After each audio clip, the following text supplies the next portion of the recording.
Waalaikumsalam. Selamat sore kalian.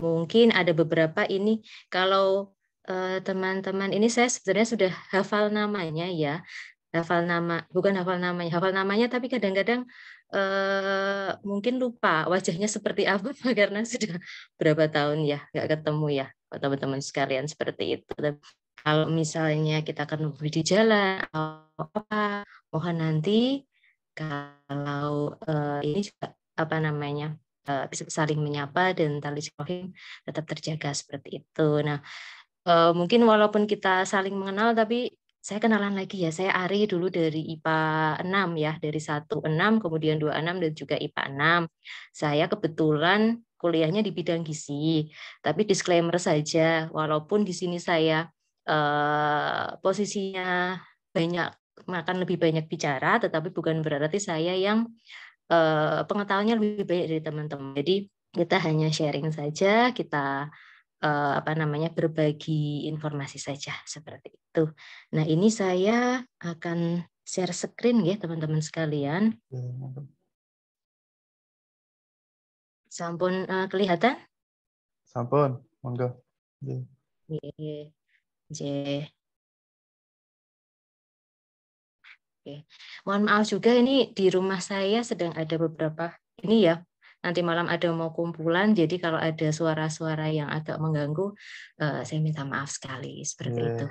Nah, teman-teman dari ini saya akan sedikit sharing terkait penilaian status gizi sederhana.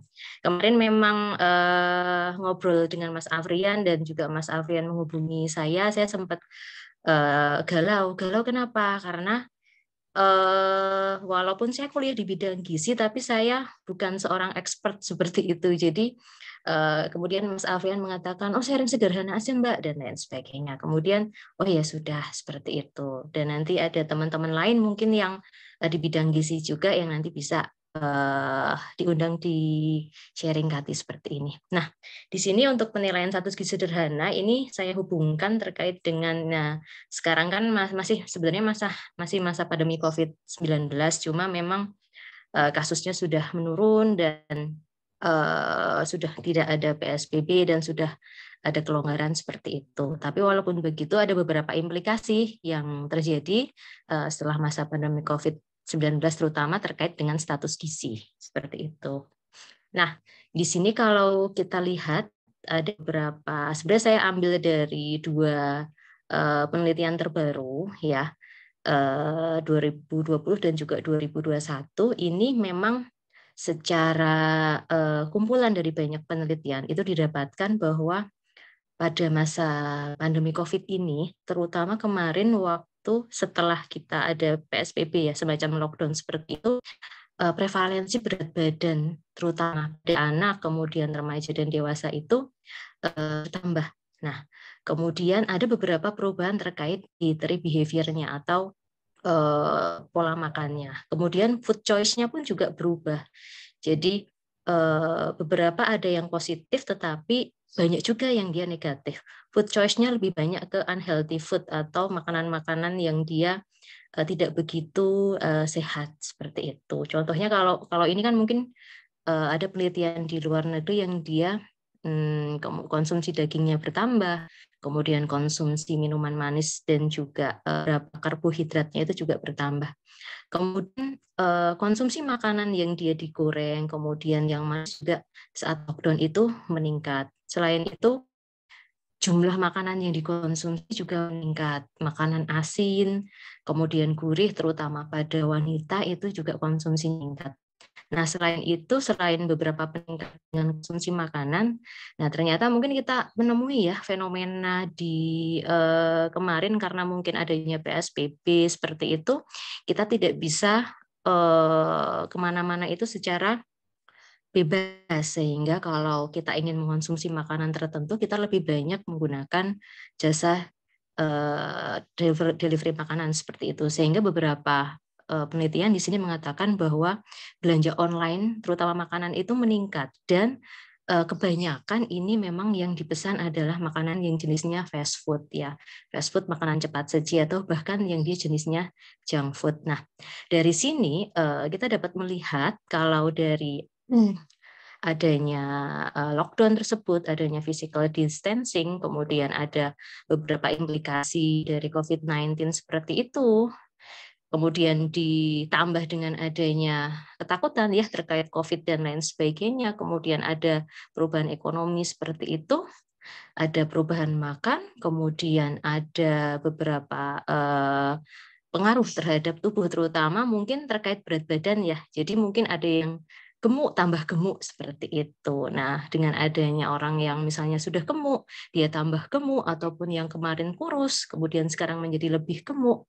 Nah, ini juga meningkatkan beberapa resiko beberapa penyakit, terutama non-communicable disease atau penyakit-penyakit yang tidak menular. Kalau terkait penyakitnya nanti mungkin kita bisa sharing-sharing nanti dengan teman-teman dokter ya, seperti itu. Nah, terkait dari situ, terkait dari beberapa implikasi tadi, sebenarnya ada beberapa penanganan terkait dengan efek terhadap status gizi tadi. Jadi pengelolaan stres, mungkin kemarin yang sharing sesi pertama dengan Mbak Desi mungkin lebih banyak bicara psychological factor di situ. Kemudian yang kedua, tentu saja aktivitas fisik kita tetap bergerak aktif. Untuk anjurannya adalah 150 menit per minggu. Artinya kalau hari aktif Senin sampai Jumat sekitar 30 menit per hari kita melakukan olahraga ya. Jadi tidak hanya aktivitas fisik biasa. Kemudian nah ini yang penting sebenarnya adalah memantau status gizi kita kayak tadi. Kemudian menjaga pola makan dan adanya beberapa kebijakan pemerintah yang nanti mungkin kalau di Indonesia mungkin Kemenkes ya untuk menangani obesitas, overweight, dan lain sebagainya. Nah, kalau terkait dengan pola makan di bidang gizi, teman-teman mungkin sering ya melihat baliho di ring road atau dimanapun di kota-kota besar. Di situ mungkin pernah mendengar gerakan masyarakat hidup sehat ya di situ. Sebenarnya bukan hanya bidang gizi saja, tapi kedokteran, kemudian keperawatan, dan lain sebagainya. Ini sering juga promosi ya terkait dengan germas. Dinas Kesehatan pun juga sering promosi bidang germas seperti ini. Jadi salah satu di bidang germas itu ada 4 pilar gizi seimbang. Jadi yang pertama adalah mengkonsumsi makanan yang beraneka ragam, kemudian pola hidup sehat ya, pola hidup sehat, terutama mungkin kemarin yang saat kita pandemi saat ini masih pandemi COVID dan penerapan pola hidup sehat ini sangat dianjurkan seperti itu. Kemudian memantau berat badan normalnya. Yang ini yang akan kita lebih bahas sekarang. Kemudian pola hidup aktif berolahraga. Nah, ini ada beberapa pesan umum gizi seimbang yang terkait dengan germas tadi ya. Jadi dari ada 4 pilar tadi. Nah, teman-teman juga mungkin pernah mendengar atau melihat ya beberapa iklan layanan masyarakat atau mungkin ada baliho di jalan atau mungkin baliho di dekat dinas kesehatan atau di mana ada 10 pesan seperti ini. Ada tentang syukuri dan nikmati aneka ragam makanan. Jadi teman-teman diminta untuk makan sayuran dan buah-buahan, lauk pauk yang cukup. Kemudian yang nomor 4 ini ya, biasakan mengonsumsi aneka ragam makanan pokok. Nah, ini yang mungkin kita ya, saya sendiri mungkin ini belum untuk mengaplikasikannya dalam kehidupan sehari-hari gitu. Tapi kalau teman-teman mungkin teman-teman kenal ini ya, ini ada Diva ada enggak ya? Mungkin enggak ada ya. Jadi ada teman kita kalau nggak salah ya. Nurias Divaul Usna itu kalau kita lihat di pola kehidupannya, pola makannya itu kalau saya lihat di Instagram ya, karena saya yang sering lihat itu bagus sekali ya. Jadi dia mengkonsumsi aneka ragam makanan, terutama makanan pokok. Jadi kalau pagi misalnya jadi pagi itu karbohidrat itu tidak hanya nasi, dia mengaplikasikan misalnya mengkonsumsi ubi ungu, kemudian ditambah dengan ubi yang orange, kemudian bisa juga umbi-umbi lain. Jadi menjadi berwarna-warni dan itu sangat menyehatkan. Nanti mungkin teman-teman bisa lihat ya di sosial medianya seperti itu. Kemudian terkait dengan kalau teman-teman sudah punya anak, bisa mengkonsumsi makanan manis, asin, dan juga berlemak. Sarapan ini juga mungkin kalau teman-teman sibuk ya, terutama teman-teman yang kerja di kota besar ya, ini biasanya terlewat yang nomor 6. air putih, dan lain sebagainya gitu. Ini bisa dilihat sendiri. Kemudian secara visual ini juga bisa dijadikan media pendidikan gizi ya di sekitar teman-teman sekalian. Jadi sebenarnya ini sepele, tetapi kalau kita bisa menerapkannya dalam kehidupan sehari-hari, mulai dari yang paling basic, yang paling bawah ya, paling bawah di sini. Ini adalah ada kegiatan, ada aktivitas fisik, mantau berat badan, kemudian teman-teman makan makanan pokoknya 3-4 porsi. Teman-teman makan sayur dan juga buahnya, sayurnya 3-4 porsi, buah-buahnya 2-3 porsi per hari. Air putihnya minimal 8 gelas. Kemudian lauk pauk yang terkait dengan lauk pauk baik hewani maupun nabati combine-nya itu 2-4. Kemudian membatasi gulanya maksimal 4 sendok makan per hari. Kemudian garamnya maksimal 1 sendok teh dan juga penggunaan minyak juga maksimal 5 sendok makan per hari. Ini saya kira ini bisa menunjang hidup teman-teman agar lebih teratur dan sehat tentunya.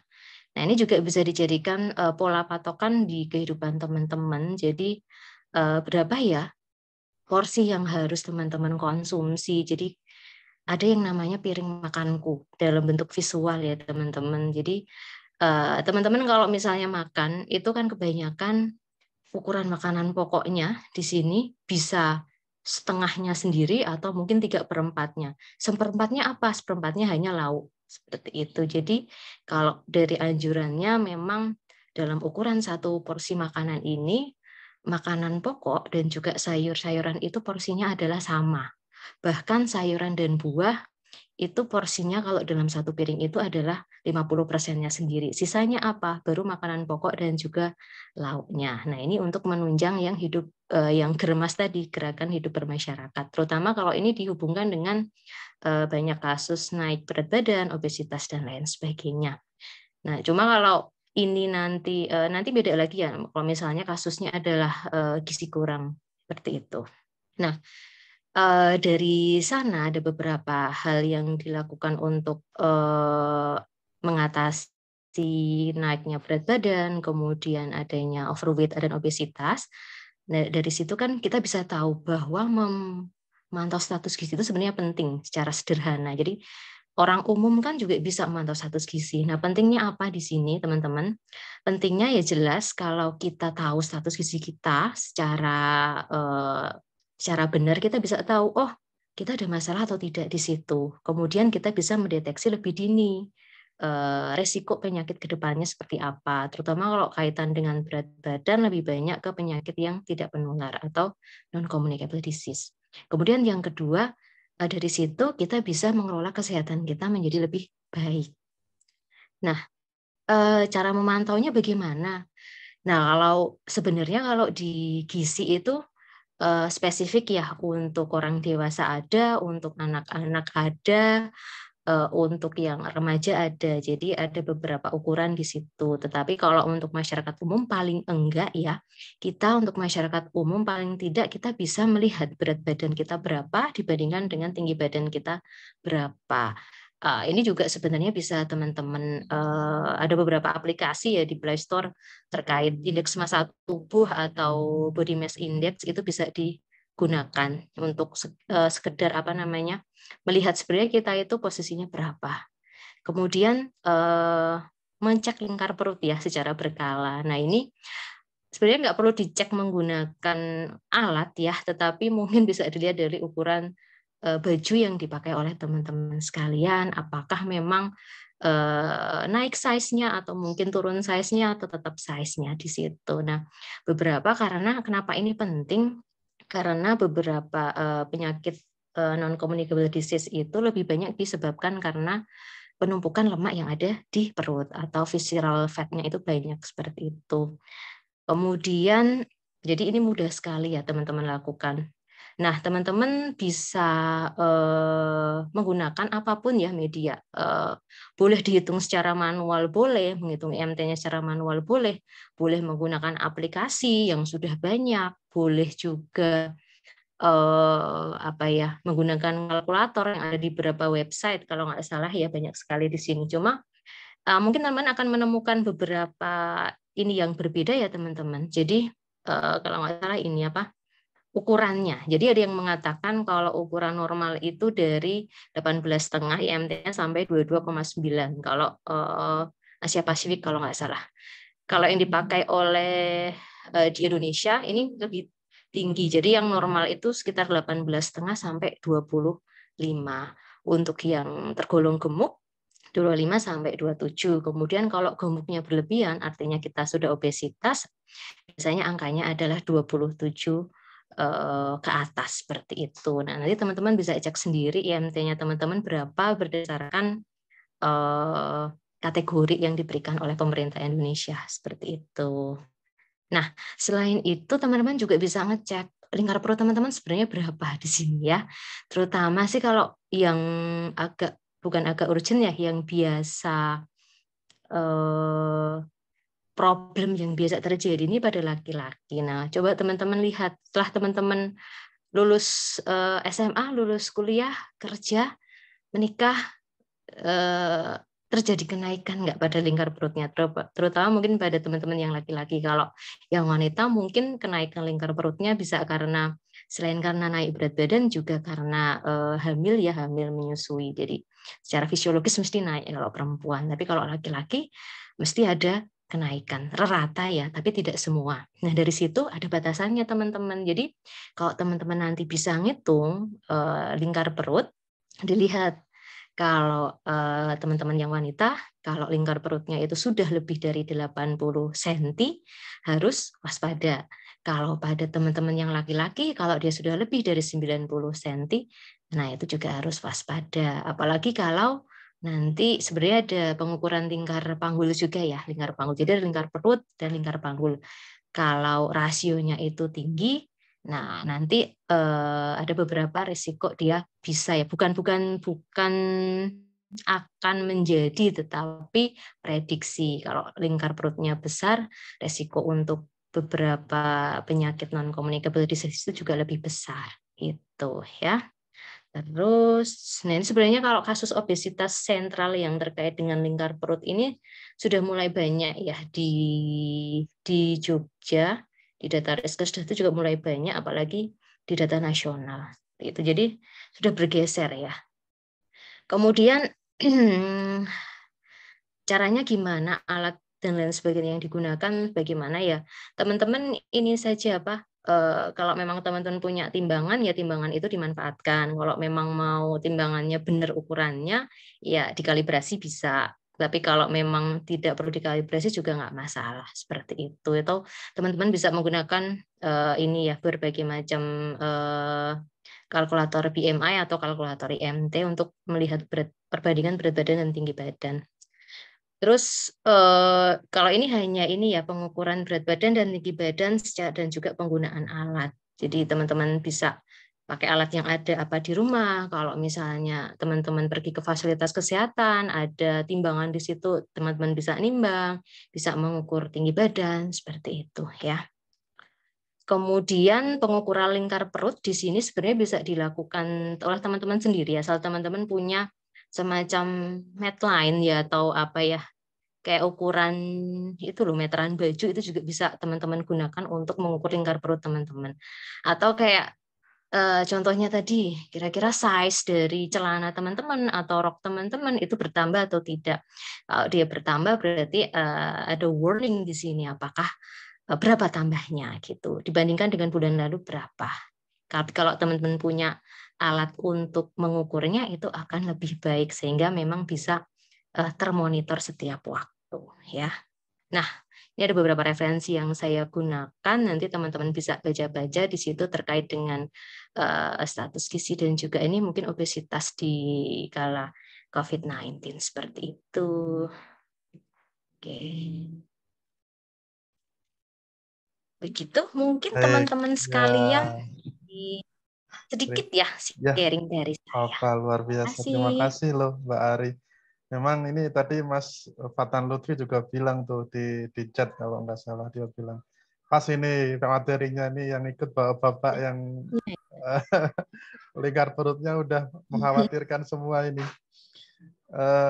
Untuk pertanyaan mohon izin ya Mbak Ari kita langsung buka sesi pertanyaan ya.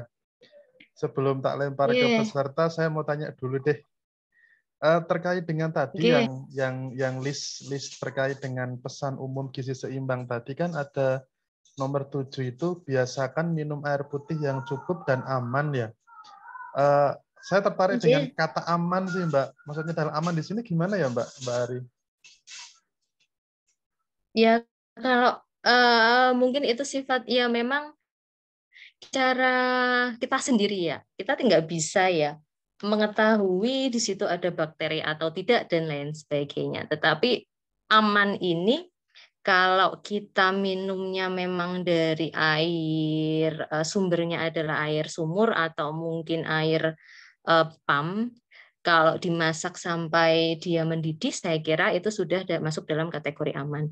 Tapi kalau teman-teman kalau tidak salah menggunakan air kemasan ya, air kemasan di dispenser yang dia isi ulang, saya memang nggak paham ya Ya. untuk pengukuran keamanan berapa mikrobia seperti itu. Tapi dulu pernah ada baca juga total coliform di mana itu di air kemasan isi ulang yang tidak bermerek ya. Ini Ya, saya ya. bicara tidak bermerek.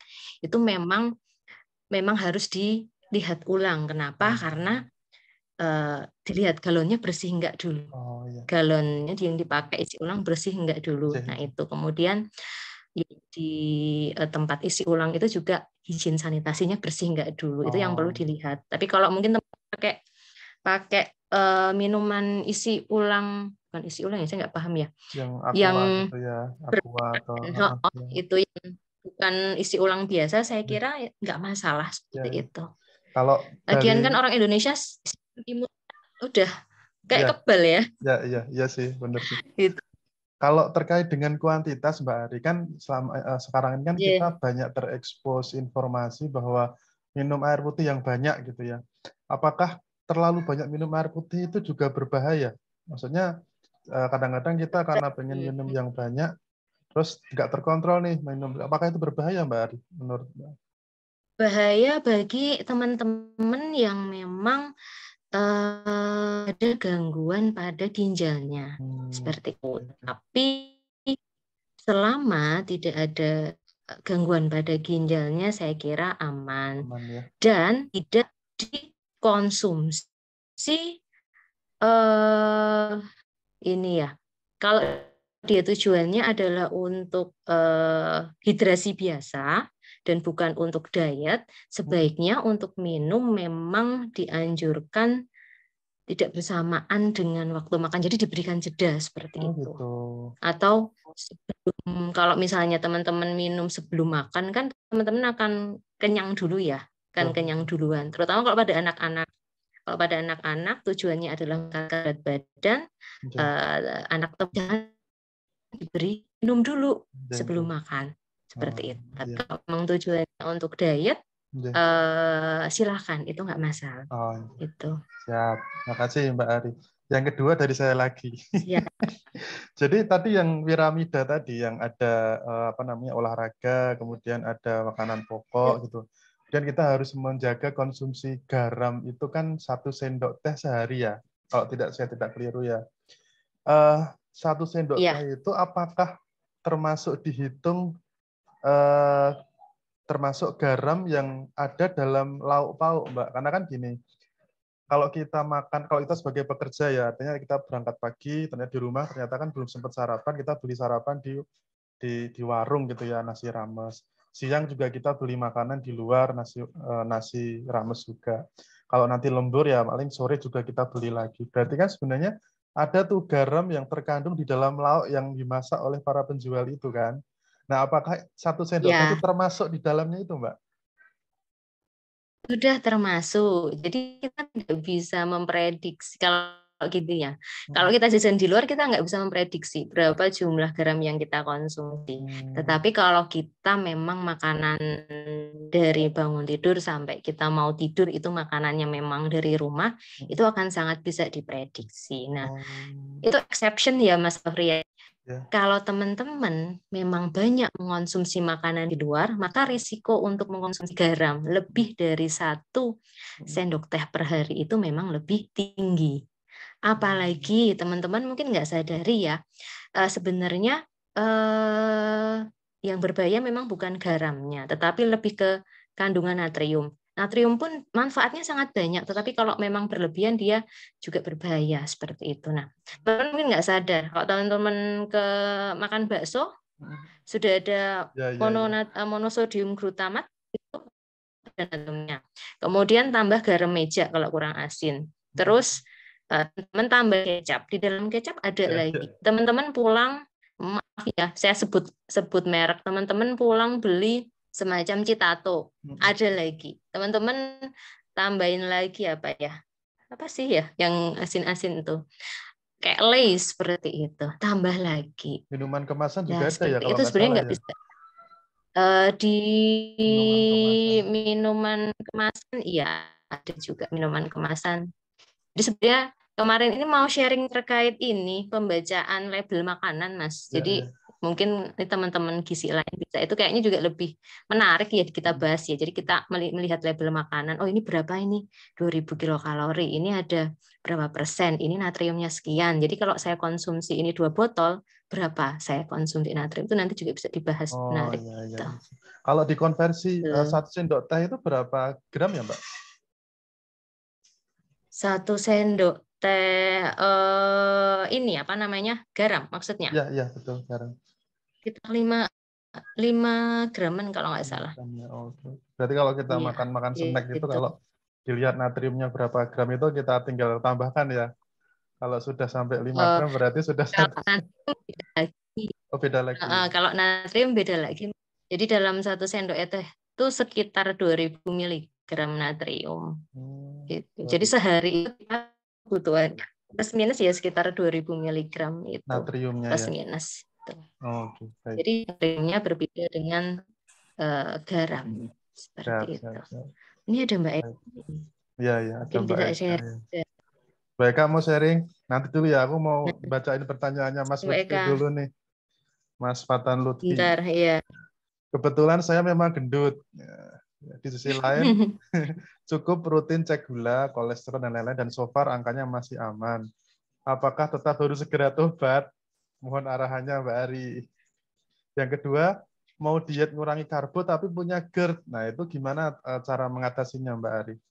Monggo, Mbak Ari, silakan. Oke, baik. Ini oh ya intinya gemuk gitu ya. Kemudian rutin cek gula, kolesterol, so far masih aman. Bagaimana harus tobat ya gimana? Ya, eh kalau dilihat dari data biokimia sih mungkin aman ya. Tetapi kalau dilihat dari data antropometri ini maksudnya status gizi yang gemuk kurus kayak tadi ya, eh, kalau saran saya ya tetap kalau bisa sih berat badannya tetap dijaga. Kalaupun nanti dalam kondisinya itu tidak bisa normal, paling enggak ya di atas-atas sedikit seperti itu. Tapi memang ini ya mungkin agak susah. Terus pertanyaan kedua, mau diet mengurangi karbohidrat tapi punya GERD, ya nggak masalah. Asam lambung kan, asam lambung naik itu. Eh, nggak masalah kan. Kalau kita makan kan nggak hanya makan karbohidrat di situ kan Mas Bro. Jadi eh asam lambung di sini kan kuncinya adalah paling enggak Mas Lutfi itu makan setiap 4 jam sekali dan tidak harus dalam porsinya banyak. Jadi kalau di kami menyebutnya dengan porsi kecil dan sering seperti itu. Jadi mau makan karbo boleh, enggak karbo pun boleh, atau buah-buahan boleh. Jadi setiap 4 jam sekali memang lambungnya harus terisi atau semacam biskuit itu boleh. Jadi nggak masalah. Mungkin saya nggak tahu ya ini Mas Fatan Lutfi ini mungkin konsumsi karbohidratnya memang cenderung berlebih. Saya kurang tahu. Kalau memang konsumsi karbohidratnya cenderung berlebih, berarti porsi dari sayurannya seperti yang piring tadi itu harus ditambah seperti itu. Jadi Mas Fatan Lutfi kan ini ya suaminya Mbak Dita ya kalau nggak salah ya. Betul, betul. Nah, checking ke Mbak Deta, diminta untuk misalnya paginya sarapan apa, kemudian nanti jam 10 dibekal makan apa, jam 12 apa. Pokoknya seperti itu, Mas. Jadi sebenarnya bisa diatur gitu. Ya, makasih Mbak Ari. Jelas ya, Mas Fatan Lutfi. Mau tanya sendiri silakan loh. Jangan sungkan-sungkan, masa lewat chat. Kalau nggak ada nanti tak lanjut dulu ya ke Mas Lutfi Zuhri ya. Jadi ini sebenarnya mirip sama kasus saya Mbak Ari. Jadi pernah juga ikhtiar untuk menurunkan itu targetnya sekian gitu ya. Tapi ketika sudah olahraga tiap hari itu tetap mentoknya di apa namanya di berat badan tertentu gitu. Nggak bisa sampai turun seperti yang Mas Lutfi ini gitu. Nah, kalau Mas Lutfi kan dia targetnya 75 ya, tapi ketika sudah diet gitu ibaratnya mentoknya ke 79, nggak pernah bisa nyampe 75. Nah, itu kira-kira kenapa ya Mbak? Apa emang karena asupan makanan kita masih lebih tinggi daripada kalori yang kita bakar gitu kali ya? Apa gimana ya? Monggo Mbak Ari. Mungkin saja ya. Nanti ini perlu dilihat dulu ya. Beratnya berapa, giginya berapa, dihitung memang kebutuhan kalorinya berapa di situ. Kemudian dari konsumsi hariannya dia berapa, sehingga bisa diketahui dia kelebihan atau tidak dibandingkan dengan kebutuhannya. Kalau dia memang masih kelebihan, berarti masalahnya ada pada makanannya. Seperti itu. Dan juga ya sebenarnya teman-teman kalau misalnya program, saya tanya juga ya, kalau teman-teman program olahraga itu teman-teman ngitung fitnya enggak? Fit itu Itu apa? fit itu kalau nggak salah ada waktunya berapa, intensitasnya berapa, tipe olahraganya apa, itu dihitung nggak? Misalnya Enggak sih. denyut nadi, nggak ya? Enggak. Biasanya kan teman kalau olahraga pakai jam apa watch itu Oh, kan bisa di, smartwatch gitu ya. Kalau jadi saya kenaikan. Kalau saya selalu pakai waktu, Mbak Ari, setengah jam gitu. Jadi misal jogging Hmm, setengah jam, udah selesai. Atau hmm. sepedaan setengah jam, sejam. Jadi nggak pernah ngukur apakah itu fitnya berapa, itu belum pernah sih. Nah, jadi kan saya sempat belajar ini ya, gizi olahraga juga. Jadi kalau teman-teman memang tujuannya adalah meningkatkan badan, itu harus denyut nadi maksimalnya itu sesuai dengan pembakaran lemak. Jadi sekitar 70-80% itu. Ini coba bisa dilihat. Jadi kalau teman-teman habis olahraga, itu kan denyut nadinya naik, ya. Itu bisa dihitung. Jadi 220 ini usia teman-teman. Jadi ada denyut nadi maksimal teman-teman itu berapa. Kemudian nanti kalau ingin turun berat badan harus 70-80% dari denyut nadi maksimal. Itu ada hitungannya. Jadi sebenarnya harus dilihat itu. Makanya sebenarnya ya kalau olahraga pribadi kita banyak baca di apa ya kayak blog-blog personal trainer itu sebenarnya sangat membantu. Jadi olahraga nggak bisa asal waktunya 30 menit. Kalau memang tujuannya adalah untuk penurunan berat badan, tapi kalau tujuannya hanya untuk kebugaran, saya kira nggak masalah. Tapi kalau tujuannya penurunan berat badan atau pembakaran lemak, itu memang ada hitungannya terkait dengan denyut nadi maksimalnya berapa itu. Kalau teman-teman pakai smartwatch itu bisa dihitung. Jadi setelah lari itu denyut nadinya dia naik berapa dari awalnya berapa. Berarti Itu. lemak itu mulai terbakar ketika denyut nadi kita waktu olahraga itu paling nggak menyentuh 70-80% ya dari maksimal itu ya, Mbak. Iya. Jadi olahraga dengan intensitas sedang lah, bukan olahraga dengan intensitas dia yang rendah. Gitu. Tadi Oh iya, ngitung fit rumus tadi maksimal. frekuensi, denyut nadi maksimal. Di Google banyak kok, Oh, Mas. cara Nanti bisa ngitungnya ada. Oh ya. dicek sendiri. Ada itu. Jadi bisa dari situ faktornya, bisa makanan. Kalau makanan harus dihitung dulu berapa. Bisa juga dari memang olahraganya itu apakah dia sudah masuk ke zona latihan pembakaran lemak itu juga bisa dilihat gitu. Ataupun ya kalau memang mentok-mentoknya sekian, dilihat apakah ada faktor lain yang mempengaruhi. Stres, ya psikologikalnya gimana, ataukah memang dia secara genetiknya seperti itu, atau seperti apa. Itu juga ada beberapa kasus ya. Itu ada cara ngetesnya ya Mbak ya. Kalau apa sih yang sebenarnya membuat itu menjadi susah untuk turun lagi gitu, ada cara ngetesnya nggak ya? Artinya kan kita nggak tahu nih kalau cuma kita kok merasa udah olahraga, merasa udah diet tapi nggak bisa turun sampai target itu kan tadi ada bilang karena adanya gen atau karena ada itu bisa dites nggak Mbak? Kira-kira penyebabnya apa? Kalau dilihat dari kebutuhan kalori bisa dilihat, bisa dihitung ya nanti dibandingkan dengan asupan itu bisa dilihat. Kalau dilihat dari dia olahraganya salah atau benar itu juga bisa dilihat. Kalau dari genetik sebenarnya bisa juga dilihat.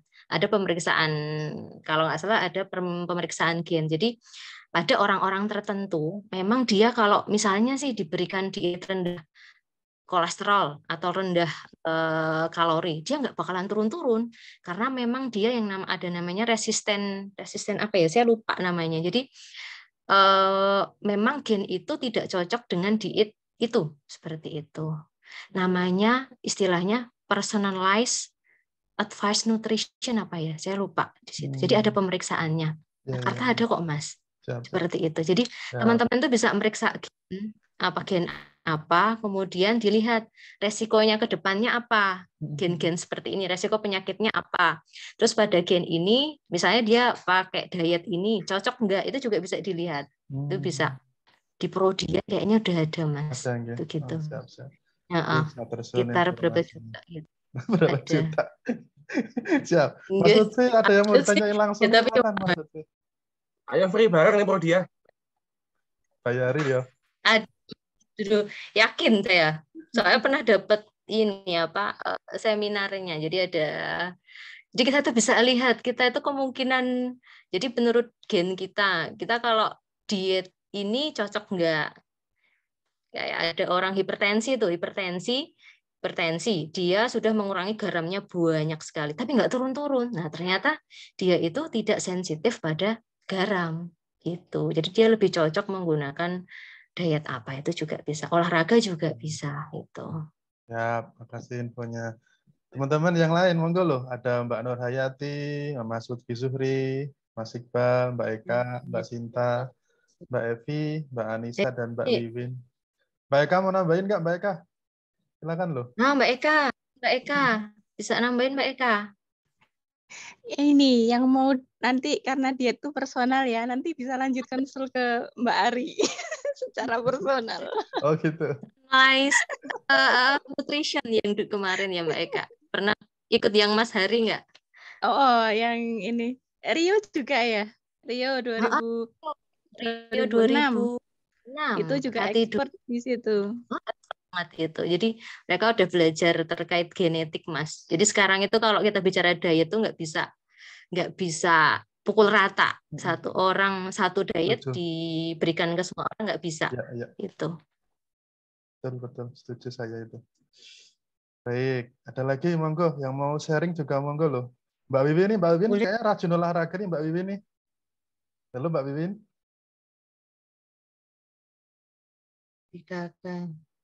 Teman-teman tuh kalau ini ya, temenan sama Diva nggak teman-teman? Kenal lah, dia dulu Masih 26 ingat? juga kan? Ya. Oh, Diva 26. Kayaknya 26 deh. 26 IPA 4 ya kalau nggak salah ya, IPA 4 ya. Nah, kalau Saya nggak tahu teman-teman kalau. temenan di Diva itu saya itu sampai terbengong-bengong, wah bisa ya dia menerapkan pola makan kayak gini. Jadi benar-benar ya bagus itu sih. Iya. Mbak Ari, ini ada dari Mas Lutfi Zuhri nih. Mas Lutfi, tanya sendiri lah Mas, monggo Mas. Gak usah malu-malu lah. Kardio doang katanya nggak cukup untuk menurunkan berat badan. Olahraganya perlu apa lagi? Ya kalau kardio yang nggak cukup ya berarti harus yang latihan beban, latihan yang resisten seperti itu, Mas Lutfi. Cuma kalau saya ditanya program latihannya, jujur saya nggak tahu seperti apa gitu. Jadi kalau memang mau kardio nggak cukup ya berarti harus resisten. Ada resisten, tapi persentasenya berapa saya nggak tahu. Jujur, bukan personal trainer gitu. Siap. Ada lagi? Monggo, teman-teman. Ada yang mau ditanyakan? Mumpung Mbak Arinya lagi slow nih. Luar biasa ya cara membawakannya tuh emang benar-benar dosen ya. Clear gitu, pelan, runtut, luar biasa. Monggo. Yang lain silakan. Ada Mbak Farida ya ini ya, FNR ini. Mbak Farida saya pernah ngisi di ini sekolah anaknya Mbak Farida kalau nggak salah. Oh gitu, siap. Iya, ini masih ingat Mbak Farida, lupa mungkin dia. Monggo, silakan. Ibu Tiara ya. Sudah lulus ya? Sudah lulus. Sudah ganti. Ini ada Mbak dari Mas Iqbal. Untuk Ayo Mas. Pandangan ahli gizi tentang Indomie untuk anak-anak boleh nggak? Kalau saya ya pribadi ya, disclaimer saya benar atau salah gitu ya. Sebenarnya nggak masalah ya, tapi memang frekuensinya yang harus dilihat ya. Kalau teman-teman mengharamkan yang namanya Indomie seperti itu ya nanti kalau kita bicara anak-anak malah anak-anak akan semakin penasaran. Kalau kita melarang sesuatu mesti anak-anak akan lebih penasaran kan lebih ini. Indomie jarang tapi cita atau sering ya sama aja seperti itu. Ya, teman-teman pintar-pintar ngaturnya aja. Misalnya boleh Indomie kapan itu. Atau teman-teman kalau teman-teman punya istri yang pintar masak atau teman-teman sendiri yang pintar masak, nah dari Indomie yang hanya mie sama kuah, teman-teman bisa menambahkan sayuran, telur di situ sehingga walaupun kemasannya Indomie, tetapi kualitasnya akan lebih bagus itu. Tapi rasanya nggak enak ya kalau ditambahin ya Indominya ya. Ya bumbunya jadi kebanyakan beban dia. Tadinya cuma buat ngasih rasa mie-nya, sekarang ngasih rasa banyak. Atau Indominya atau bumbunya diganti juga boleh. Itu Mas Fatan Lutfi yang termasak itu. Beliau sering masak di rumah.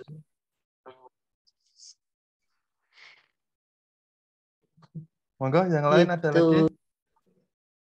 Kalau tidak ada, mungkin cukup Mbak Ari. Saya lagi kami ucapkan terima kasih ya Mbak Ari ya atas kesediaannya untuk menyampaikan materi. Ya kami nggak bisa ngasih apa-apa nih sebagai balasan. Mudah-mudahan kami doakan mudah-mudahan segala keperluan nanti dilancarkan oleh Allah Subhanahu Wa Taala. Ya, mudah-mudahan segala cita-citanya tercapai gitu ya. Nanti sukses baik di dunia maupun di akhirat gitu ya. Baik teman-teman. Ya. Ada yang mau disampaikan Mbak Ari terakhir kesimpulan? Kesimpulan apa ya? Kalau terkait dengan materi, sebenarnya materinya mudah ya, tetapi untuk praktiknya memang susah. Kita lihat teori-teorinya mudah, tetapi secara praktisnya memang susah. Terutama kalau sudah bicara tentang kehidupan sehari-hari ya teman-teman. Jadi silahkan teman-teman mengikuti anjuran yang ada, tetapi ya sesuai dengan kemampuan teman-teman sumber daya yang dipunya. Tidak usah memaksakan diri harus ABC seperti itu. Paling enggak gini, makan cukup sayur, cukup buah, aktivitasnya cukup seperti itu. Jangan mikirin dulu turun berat badannya berapa, itu tidak usah dulu seperti itu. Dan dari saya terima kasih ya teman-teman sudah memberikan kepercayaan ke saya untuk sharing, monthly sharing ya Kati. Mohon maaf juga kurang bisa berkontribusi di Kati. Insya Allah mungkin mulai berkontribusi juga ke teman-teman sekalian. Kita menyambung tali silaturahim dan juga lebih banyak kegiatan yang bisa melibatkan kita semua di dalamnya. Terima kasih teman-teman, terima kasih kepercayaannya, dan mohon maaf kalau memang ada informasi yang salah ya. Nanti kalau mungkin ada informasi yang salah akan saya benarkan, kesalahan semua dari saya, kebenaran semua dari Allah Subhanahu Wa Taala. Terima kasih teman-teman. Assalamualaikum warahmatullahi wabarakatuh. Waalaikumsalam warahmatullahi wabarakatuh. Baik, terima kasih Mbak Ari. Terima kasih teman-teman semua ya. Ada Mas Lutfi, Mbak Nur Hayati, Mas Lutfi Zuhri, Mas Iqbal, Mbak Eka, Mbak Sinta, Mbak Evi, Mbak Anissa, Mbak Ibin, dan Mbak Faridah. Ya, mudah-mudahan kita semua sehat selalu. Terima kasih atas kehadirannya. Memang cuma sedikit, tapi insya Allah nanti ini kami rekam dan akan kami sampaikan ke YouTube kita, biar bisa ditonton teman-teman yang lain. Baik, terima kasih teman-teman. Saya lagi, mohon maaf tidak ada kekurangan. Selamat sore. Assalamualaikum warahmatullahi wabarakatuh. Terima kasih ya. Salam warahmatullahi wabarakatuh. Terima kasih semuanya. Terima kasih.